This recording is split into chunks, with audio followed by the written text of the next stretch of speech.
Thank you. Thank you. It's nice to be here. I should tell you right away a little bit about myself. I'm not married. I live with my girlfriend.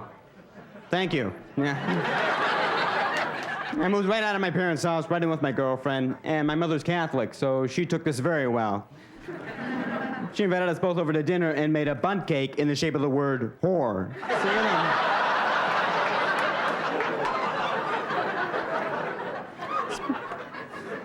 It's because she's an understanding woman.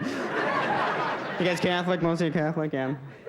Yeah. My mother's very Catholic, extremely Catholic. I would say almost athletically Catholic. We're talking about a woman that actually warms up for church. Has an on-deck circle outside and a big rosary with a weight on the end of it.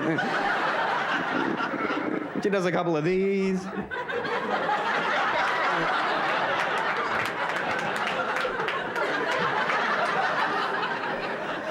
She's got a little rosin bag next to the pew.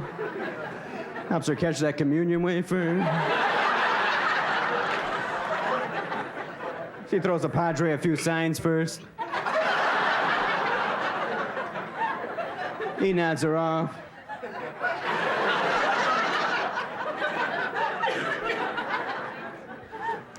During Lent, that's when she hits her prime.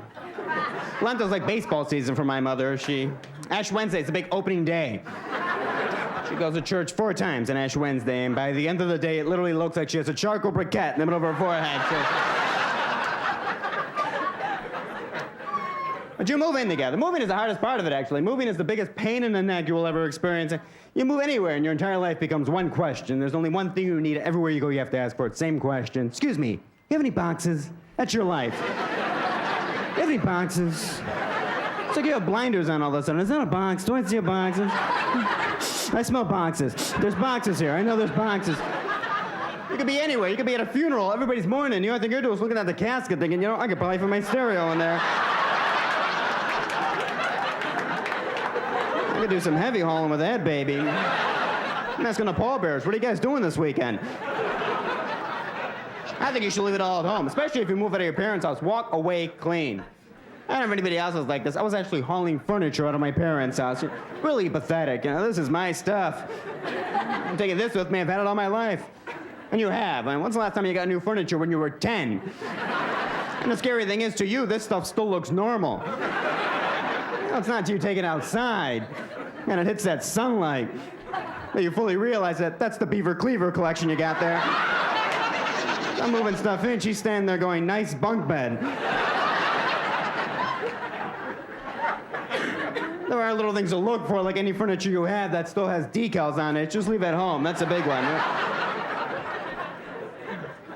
But I live on my own now, which is nice. You finally gain control of your life, because when you're a child, you have no control of your life. Certainly not over the way you look. I don't know if you've ever looked at your 4th or 5th grade picture, but if you had a choice, you wouldn't have to look like that. Your mother dresses you, and here's the good part. If you're a boy, you're usually stupid enough to let your father comb your hair. Oh boy, what a master of fashion this guy is. I was about 8 years old. My father started calling me and said, come here, boy. Take that comb out. A little VO5. Always a nice hairstyle from his generation. My father would take one swoop and make me look like I was 55 years old. You get that big swoop in the front of your head. I'm an 8-year-old kid. I'm a hardware salesman from Beloit. Oh, that's attractive, Dad. That's real nice. I'll be the hit of the playground with this baby on. There is no... I can get cable with this thing, can't I, Dad? This is... Plus the fact that I wear glasses. My entire family wears glasses. Really pathetic. My mother, my father, my brother, my sister, all my uncles wear glasses. Our family crest is a giant, blurry E. Any family photos, we all look Oriental. We're all going, is that a camera? We have no vision. As an adult, it's a little bit easier to take because they'll tell you, they'll make you look intellectual, dynamic, and the only memory you have of a child in glasses is a kid in 5th grade with a 5-pound tape ball in the corner of his head. Huge globe next to your brain. It's like a satellite dish beaming out. Dork, dork, dork, dork. I have no physical ability. No physical ability. Do not pick me for any sport. Do not pick me for any sport. At this age, the only way to look more like a dork was if one of those glasses protectors on the back of your head, which is like saying, I'm sorry, I can't balance my own head. I had my glasses strapped to my head. I had my gloves clipped to my sleeves. What kind of fashion statement are my parents making here? We have a totally uncoordinated job. We have to strap everything to them so the stuff doesn't fly off at any moment. Plus, I was the one kid in gym class that wore dark socks. Remember this kid? That's like wearing a badge that says, beat me up right now. Dark socks, glasses protector, tape ball. Oh yeah, this boy got picked first for dodgeball a whole lot. Plus, I was in all the highly masculine activities, really. All the high-impact sports. Band. Yeah, the guys in the band get all the women. Must be the uniform. There's just something very sexy about walking around with a huge clef note in the front of your shirt. Drives women wild. That's right, baby, that's F sharp.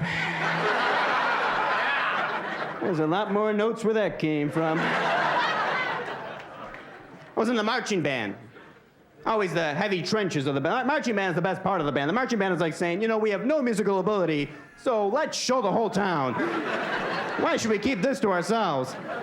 Let's march down the main street of our hometown in front of all of our friends and family and show them how much we suck. Let's march down. We suck, we suck, we suck, we suck.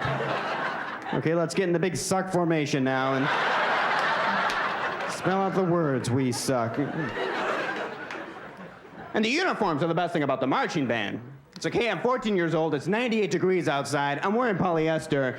But you know, something's missing here. Oh, I got it. Can you possibly add 3 feet to the top of my head? Maybe a 50-pound Grand Poobah hat, they have something like that? I think if you went to a doctor and said, you know, I'd like to pass out in the middle of the street, what would you suggest? I think 50 pounds of pressure on your cranium on a 90-degree day would be pretty damn close to the top of the list. I think a nice black and gold polyester band uniform, some spats, and a dickie would be second. Could you cover up every pore on my body? Is that possible? I don't want to sweat. I just want to explode. You've been a great crowd. Thank you very much. Good night.